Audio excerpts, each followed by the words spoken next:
pessoal, tudo bem? Mais um vídeo no meu canal. Vim gravar com um amigo meu que conheci perto da minha casa. Estou aqui com ele, Gabriel Estrela. Ô, salve pessoal, tudo bom? E aí, Gabriel, tranquilo? Tranquilo, man. Prazer estar aqui com vocês, hein? Gravando esse vídeo, passando um pouquinho da minha ideia, da minha vida. Rapaz, e aí, vai uma carona aí? Com certeza. E aí, o que te fez você gravar essa entrevista comigo? Fui lá, te abordei, fiquei te encarando um bom tempo. Então, né, cara, foi uma experiência muito diferente, cara. Eu tava lá no meu habitat natural, praticando meu esporte, tranquilo, na minha linda tarde de... Era o quê? Uma terça-feira? Eu não lembro. Isso. Aí, beleza, eu tava lá, do nada, eu olho, tem um cara me olhando. Beleza, normal, né? Aí o cara ficou me olhando 1 hora, 2 horas. Aí eu falei, caramba, esse cara gostou mesmo do que eu faço, não pode ser não. Aí quando eu tô desmontando, chega esse ser aqui, ó, esse Fernando, trocando minha ideia, falando sobre o trabalho dele, falando sobre esse projeto aqui que eles têm, falando que gostou da minha arte, que no caso é a Slackline, eu não sei se já tá no anúncio aí do vídeo, pra quem não sabia. Já tá. Mas legal. Propôs essa ideia interessante pra caramba aqui pra mim, meu. Como começou o Slackline na sua vida, assim, como foi o início?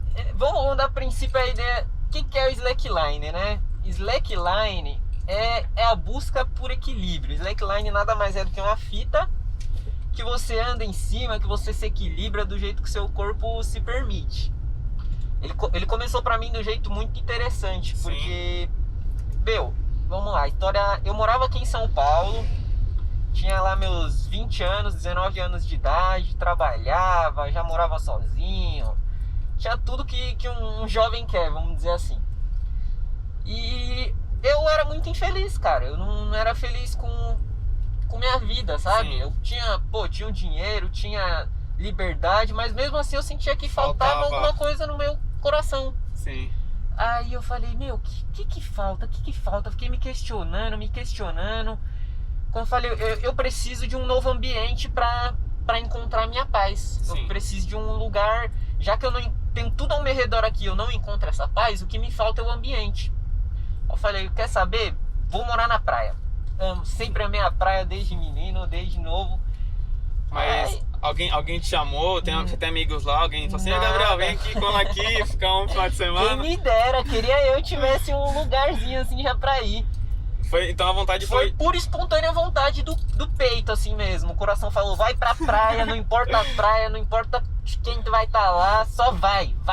Sim. Aí vendi minhas coisas, larguei meu emprego.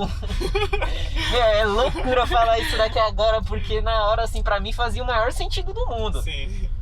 Aí tranquilo, né?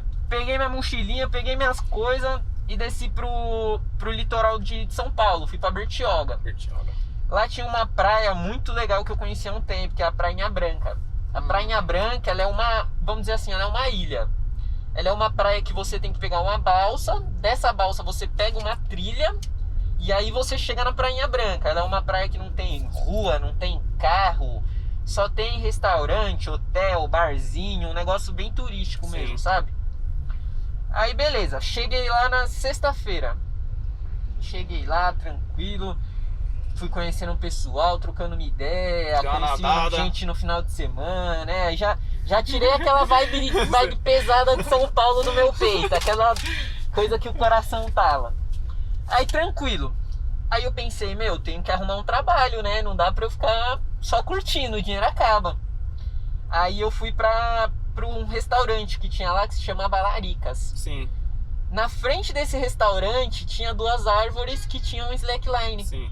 Que era do restaurante mesmo. Foi difícil? Foi pra arrumar um serviço lá? Nada, cara. Na hora que eu cheguei, a primeira vez que eu cheguei nesse restaurante, assim, eu falei porque eu queria falar com a dona, ela não tava. Falou pra eu voltar depois. Eu voltei mais tarde. Nesse meio termo, meu coração tava meio agoniado. Tava, meu, você precisa arrumar esse trabalho, porque se você não arrumar, você vai ter que voltar pra São Paulo e você não vai ter nada do que você tinha.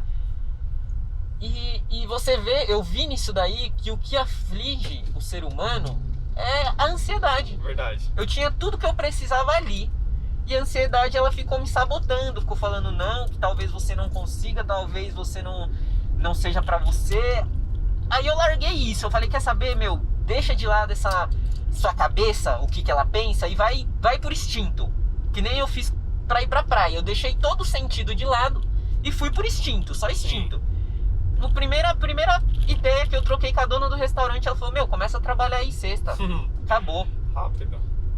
Isso daí foi um marco, assim, da minha paz nesse lugar, porque eu achei a estabilidade que eu precisava pra viver lá.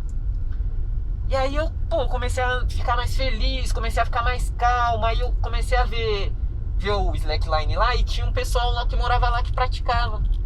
E foi paixão à primeira vista, cara. Na primeira semana que eu cheguei lá, que eu vi o negócio, eu falei, eu preciso disso na minha vida. Aí eu comecei a andar, e eu só ficava de pé, caía. Você sobe, você fica 2 segundos de pé, você cai. Subia, caía, subia, caía. E foi por isso que eu me apaixonei por slackline. Porque ele não é um esporte que, de primeira, você sobe e já consegue andar. Não é que nem, vamos dizer assim, um futebol. Futebol, ele tem suas técnicas, tem suas dificuldades, mas todo mundo consegue ir lá e chutar uma bola de primeira. Verdade. Todo mundo consegue ir lá e tocar uma bola. E no slack não é assim, cara. De primeira você não consegue fazer nada. Você não consegue subir, você não consegue... Você fica até indignado consigo mesmo. Você fica, meu, como eu não consigo subir num negócio tão simples, né? E isso daí me pegou, cara. Me pegou e eu fiquei os meses morando lá na praia, praticando. Quando eu saí de lá, quando eu voltei pra São Paulo, que eu parei de morar lá, eu já tava andando melhor do que todo mundo que morava lá. Já tinha experiência com o negócio lá há mó tempão.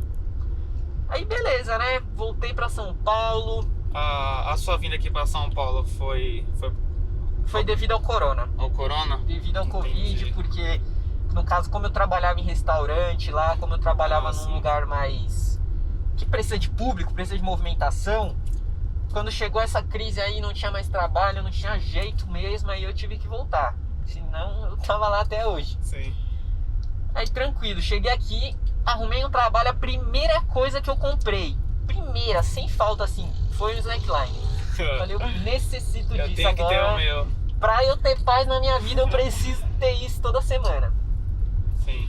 Aí show, comprei, comecei a praticar aqui no bairro que eu moro. Praticava em qualquer lugar que tem 2 árvores, que tem 2 pontos, você consegue praticar slackline.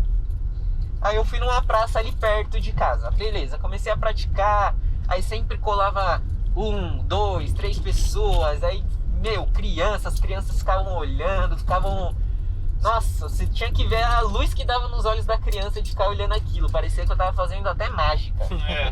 Realmente a criança se apaixona por essas coisas que é diferente e radical, né? A arte, né? A arte, ela ganha as crianças de um jeito que a gente não consegue medir hoje em dia. E os seus amigos? Você tem muito amigo aqui, o que eles achou disso aí? Eles abraçou com você? Então, a princípio, assim, todo mundo ficou meio emocionado com aquilo. Falou, caramba, que legal, ficou tentando, mas muitos deles foram passageiros, sabe? Só gostou um pouquinho ali e daqui a pouco já ficou de boa. Comigo Sim. Foi algo muito mais forte. E com outro amigo meu também, que ele pegou uma inspiração legal naquilo pra fazer também. E aí a gente foi praticando várias vezes na semana, diariamente, fazendo esporte, dando aula pra criançada. Rapaz, legal, hein? Foi desenvolvendo isso, né? Com o passar dos tempos, com acho que uns 6 meses, 5 meses de slackline, eu já tava pegando manha, já tava pegando ritmo no negócio. Tem algum torneio, alguma competição aqui perto aqui que você participou? Então, isso daí não chegou a acontecer por causa do corona. Como foi um ano muito sem evento, muito sem movimentação, aconteceu que não rolou nenhuma competição nem nada. Entendi. Mas eu continuei mantendo a minha prática. Eu já tava fazendo trickline, que trickline no caso é uma modalidade que você faz mais alto, né? Sim. Você faz numa altura bem superior a que o pessoal faz no slack. Beleza, né, cara? Foi rolando. O que acontece? Aí que chega um intermédio na minha história. Eu tava num belo dia fazendo meu esporte. quando eu tava fazendo, nesse caso eu tava fazendo trick line, que era bem mais alto, que é uma modalidade que te joga mesmo, você sobe 3, 4 metros de altura, é que nem um elástico. Acontece que eu fui jogar um mortal, cara, eu acabei girando ele demais. Sim. Nisso que eu girei ele demais, eu caí direto de cabeça no chão. Nossa. A primeira parte que teve contato com o chão foi minha cabeça. Foi uma pancada, de metros de altura, assim. Nisso que aconteceu isso, cara, eu já levantei me sentindo confuso, me sentindo fora de si. Aí todo mundo, meus amigos estavam comigo, ficaram preocupados, o que tinha acontecido, se eu tava bem e tudo mais. E é aí que tá o problema, cara. Depois disso daí... Sangrou? Não sangrou. Foi pancada mesmo que bateu. Mas acontece que depois disso, a minha memória, ela ficou esquiça. Logo depois que eu bati a cabeça, eu não me lembro de ter desmontado o slack e de ter ido pra casa. E eu fiz isso. Eu só me lembro da cena de eu abrindo o portão de casa. E depois eu me lembro da cena de eu entrando dentro de casa e falando pro meu irmão mais novo: Ian, eu bati a cabeça fazendo slack. E pra ele foi uma preocupação enorme, assim. Na hora eu não entendia a gravidade da coisa, pra mim tava tudo bem. Só que a minha memória, ela tava falha. Tava totalmente por causa da pancada, tinha sido muito forte.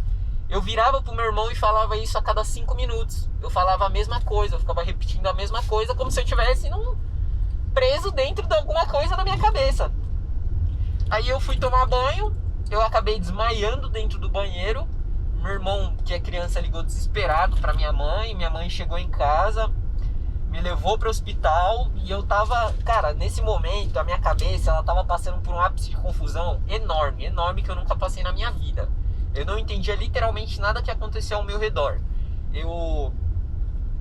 Como que eu vou explicar isso? Aí eu acordava e dormia em momentos. Por exemplo, eu não lembro de ter feito o trajeto indo pra casa. Sim. Eu não lembro de ter entrado no banho. Nossa, então foi eu lembro de pequenos detalhes, assim. Eu lembro de ter falado pro meu irmão, eu lembro de ter batido a cabeça, eu lembro de estar no carro com a minha mãe, depois eu lembro de ter acordado no hospital, depois eu lembro de estar falando com o médico, no caso, ele olhou pra mim e ele falou assim: ele bateu a cabeça, por isso que ele tá tão confuso assim, né? Por isso que é normal, pode mandar ele... Fizeram raio-x, né, em você? Não fizeram.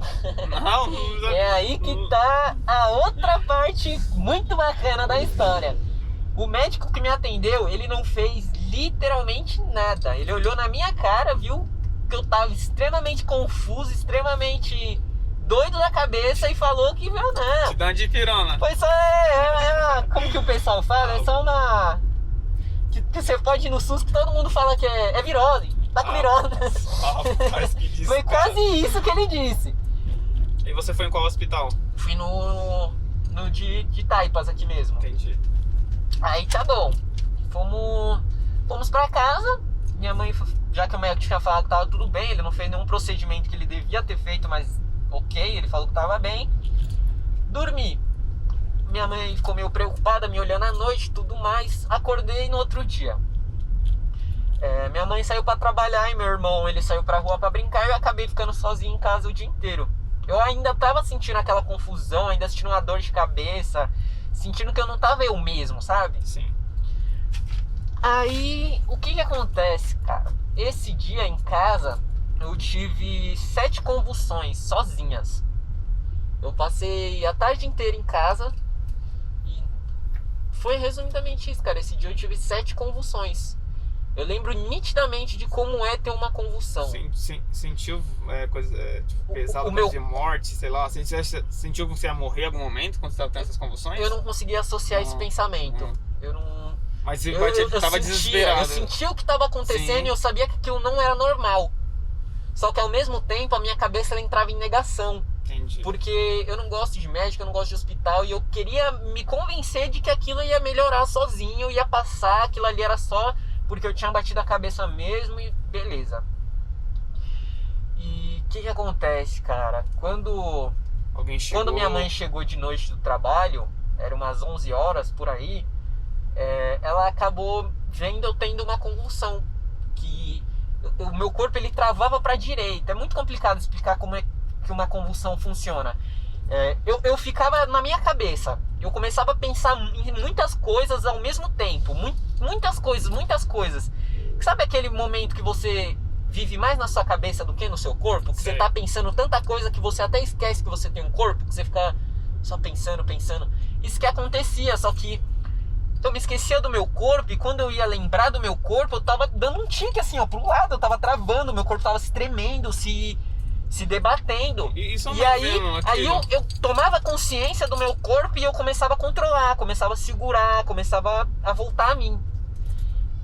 E isso aconteceu o dia inteiro. Aí minha mãe chegou à noite, viu isso uma vez, ela entrou em desespero. Nossa, imagina. Nossa, eu me lembro dessa cena até agora, que realmente cortou meu coração. Ela em desespero me pegou correndo assim, ó, me levou pro hospital. E nessa vez que eu fui de novo pro hospital, acabou que eu fiquei internado a noite inteira. Convulsionei dezenas de vezes mais. Eu lembro até de um momento engraçado no meio da noite, que eu tava totalmente louco. Minha cabeça tava em outro lugar. E eu lembro que eu simplesmente comecei a ver um monte de mão assim, ó, indo me pegar. Um monte de mão, e eu não queria deixar as mãos me pegar de jeito nenhum. E eu meio que entrei num videogame assim, ó, na minha cabeça, onde eu não podia deixar as mãos me pegarem. E eu ficava segurando um monte de mão e vindo um monte de mão, e eu segurando. E aí só no outro dia eu me dei conta do que eu tinha feito. Eu tinha quase brigado assim, ó, com o setor de enfermagem inteira do hospital. Que todo mundo tentando me pegar pra implantar entendi. Essa cabeça colocar a agulha em mim, pra colocar o negócio. Eu segurando, eu brigando com o médico, com gente. E na hora pra mim não fazia o menor sentido que eu tava fazendo. Aí enfim, né? No outro dia de manhã, eu tive que ser transferido de ambulância pro hospital Mandaki, porque eu tava convulsionando muito, eu poderia morrer a qualquer momento. Dentro da ambulância foi um médico comigo, uma enfermeira, porque eu não poderia ficar sozinho. Imagina. Cara, isso daí foi uma experiência muito, muito intensa pra mim, porque no momento eu não entendia a gravidade das coisas que estavam acontecendo, eu simplesmente tava vivendo. E chegando no outro hospital, eu fiquei na UTI, lá embaixo, onde minha cabeça ficou mais inchada ainda, porque era um lugar extremamente caótico, onde entrava gente e saía gente com problema, e eu confuso, sem entender o que estava acontecendo. Passei o dia inteiro na UTI. No final do dia, eu subi para a sala de neuropacientes, de gente que tinha problemas na cabeça, que tinha se acidentado de cabeça. E eu fiquei num quarto lá em cima com 4 pessoas. Tinha um cara do meu lado, tinha um na minha frente e um do lado desse na minha frente. O cara que tava na minha frente, ele tava completamente insano. Ele ficava gritando, falando coisas sem sentido. Meu Deus do céu. Te assustava isso? Me assustava demais. Eu falei, será que eu tô assim, só eu não percebo? Aí, beleza. O cara que tava do lado dele era um tiozinho velhinho, que eu não sei bem qual o problema dele que ele tinha. E ele tinha a neta dele, tava lá cuidando dele. E o cara do meu lado era um cara que tava a cama dele tava toda fechada, assim, tinha uma lona em volta, assim, cobrindo todo. Sim. Não dava pra ver ele nem quem tava lá. Cara, essa noite aí pra mim foi uma das noites mais complicadas pra minha cabeça, porque a única coisa que se passava na minha cabeça essa noite era: meu Deus, será que eu fiquei louco? Será que eu fiquei insano? Será que essa pancada vai me causar alguma mudança na minha pessoa, no que eu sou? E não aconteceu nada, sabe? Como foi sua recuperação? No caso, depois disso daí, no outro dia eu fiz os exames, fiz radiografia, fez tudo isso, e foi descoberto que eu tava com 2 coágulos sanguíneos na cabeça. Coágulo sanguíneo é quando tem sangue dentro da sua cabeça, sabe? E aquilo ali poderia estourar e acabar indo pro cérebro, que aí sim eu ia entrar num problema imenso. Cara, comecei a ficar lá internado no hospital uns dias pra ver se ia diminuir os coágulos, se eu ia ficar mais confuso, o que ia fazer com a situação. E a ideia a princípio era que eu teria que fazer uma cirurgia na cabeça. Sim. Eles iam fazer um buraco, iam tirar o sangue e fazer a sutura, tudo Precisou mais. disso? Então, cara, aí que tá a coisa. Passou-se um dia eu internado, a gente foi fazendo os exames e tudo mais. Eles viram que os coágulos eles estavam diminuindo bastante. E aí eles me deram opção. Eles falaram pra mim, ó, você ainda tem sangue estacado aí, só que eles estão diminuindo bastante. E fica a sua escolha, cara. Você prefere fazer a cirurgia ou você prefere não fazer, ir pra casa e ver qual vai ser essa melhora. E eu optei por não fazer, cara. Não, entendi. É muito complicado. Eu não me sentiria bem sabendo que furaram minha cabeça, sabe? Fazer uma cirurgia, ok, mas uma cirurgia na cabeça é muito diferente. E voltar a praticar slackline, Então, como que foi? Logo depois que aconteceu, medo? isso, eu vou falar pra você que o maior medo não morou em mim. Sim. O maior medo morou na minha família, morou na minha mãe, morou em todo mundo que me amava, porque essas experiências, pra gente é chato, é meio traumatizante, mas pra quem ama a gente é um negócio surreal, sabe? A pessoa vê que realmente não quer te perder, não quer arriscar isso. Então eles ficaram pesando na minha cabeça demais. Não, que você não vai voltar a andar de jeito nenhum, que vai se acidentar de novo. Passou um mês que eu saí do hospital, até menos que isso. Eu voltei a andar, porque não dá, cara. O slackline, pra mim, ele é mais que um esporte. O slackline foi onde eu encontrei a minha paz, onde eu encontro o meu equilíbrio. Toda vez que eu ando de slackline, eu consigo ver o meu melhor lado. Eu consigo eliminar os problemas que estão na minha cabeça. Eu consigo achar toda a paz que eu procuro nesse mundo, sabe?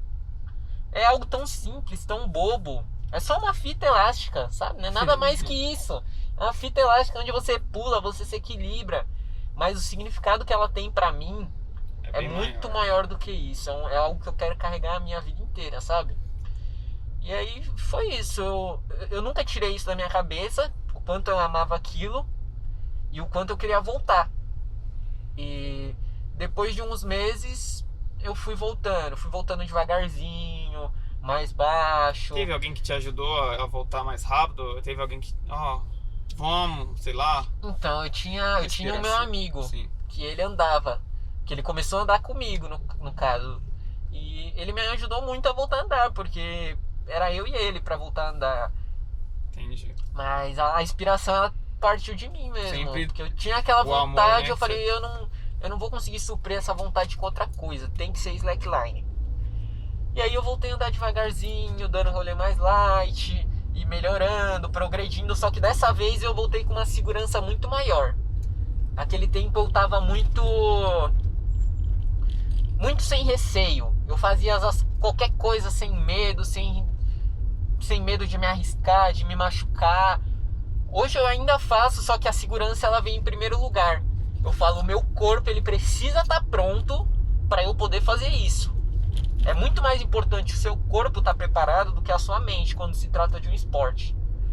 Porque às vezes a sua mente está pronta, você consegue fazer, você se sente confiante, só que o seu corpo ele não tem a resistência para aquilo. Que foi por isso que eu me acidentei a primeira vez. Porque o meu corpo ele não era forte o suficiente para o que a minha mente estava preparada. Entendi. Então desde que eu voltei, eu tô priorizando muito o bem-estar do meu corpo. Fazendo mais esporte, exercício físico, fortalecendo ele, para quando eu for fazer as coisas, eu ter certeza que o meu corpo vai aguentar. Entendi. E foi isso, cara. Eu fui voltando devagarzinho e quando eu comecei a voltar de novo a andar, algo que eu foquei muito foi em dar aula pra criançada. Isso que eu ia perguntar, se você dá aula. Então, eu sempre gostei de dar aula, vamos dizer assim. Eu sempre gostei de explicar, de falar como que funciona. Tem alguma classe, tipo de idades, dos 5 anos até... não? O que eu dou mais aula é uma criançada dos 7 até os 10 anos. Nossa, esses daí se encanta demais. Toda vez que chegar lá, aqui onde eu moro, eu já sou conhecido como o tio da fita. Tio da fita. O tio da fita, todo mundo me chama assim. Porque chama muita atenção, cara. Você tá andando lá, você tá pulando, aí para uma, duas crianças. Pô, já teve vez que eu não tenho nenhum projeto, nada disso, mas já teve vez que eu fiquei dando aula lá para 18 crianças, 20 Nossa, crianças. Ficou muito bom. Só de estar lá, de ter ido pra lá, andar, armado minha fita, começado a andar e para uma, para duas, para três. É algo que chama a atenção das crianças, sabe? Sim. E isso começou a me pegar, cara. Começou a me falar o quanto eu devia mostrar essa arte pros outros, pras crianças, pra gente que se sentia interessado por aquilo. E, cara, a ideia que eu mantenho agora é abrir um projeto social de malabarismo e equilíbrio na minha periferia, numa escola que vai abrir aqui do lado, que é um CEL. Entendi. Eles trabalham sempre com projetos culturais, assim, para as crianças, sejam luta, seja balé, malabarismo, música. E o que eu pretendo é iniciar esse projeto lá, sabe? Levar as crianças para começar a passar umas artes circenses. Porque toda criança precisa de cultura na vida dela. E quanto mais a gente puder trazer isso, mais vai agregar valor à periferia, que é o que precisa disso. Entendi, então. Rapaz, que história, hein? Que bem Tem legal. muita coisa que ficou faltando aí, muita coisa que dava pra contar também, mas o principal é isso, sabe, cara? Mostrar que o que eu tô atrás é trazer cultura pra onde eu nasci. Então bora lá mostrar então. Vamos Bora lá mostrar essa um cultura pouquinho agora, aí né? do que você faz aí. Eu acho que o certeza. pessoal vai gostar. Gabriel, muito obrigado. Obrigado a você, por esse mano. apoio Obrigado aí, por esse vídeo aí, ó. Obrigado vocês, pessoal, por saber um pouquinho da minha história, um pouquinho do que eu vivi. Tudo isso tem muito valor pra mim. Muito valor além do que eu espero, sabe? Então bora lá. É só isso. Vamos lá? Pessoal, me segue. Vou deixar também as redes sociais do Gabriel aqui embaixo, tá bom? Segue aí. Ó, segue esse cara aí, ó. Que esse cara, o que ele tá trazendo aqui é inovação. Gabriel é muito bom. Muito simples, muito humilde. E essa questão dele acolher a comunidade é muito bom com o esporte que ele tem. Diferente, radical e, como que ele falou, a cultura, ele crê que a cultura ela tem que fazer parte do ser humano. Então vamos dar esse apoio pra ele, vamos ajudar ele aí, tá bom? Obrigadão, pessoal. Mais um vídeo aí. Agora vamos filmar um pouco. A minha carona já foi, hein? Só falta de vocês agora. É isso aí. Valeu. Falou.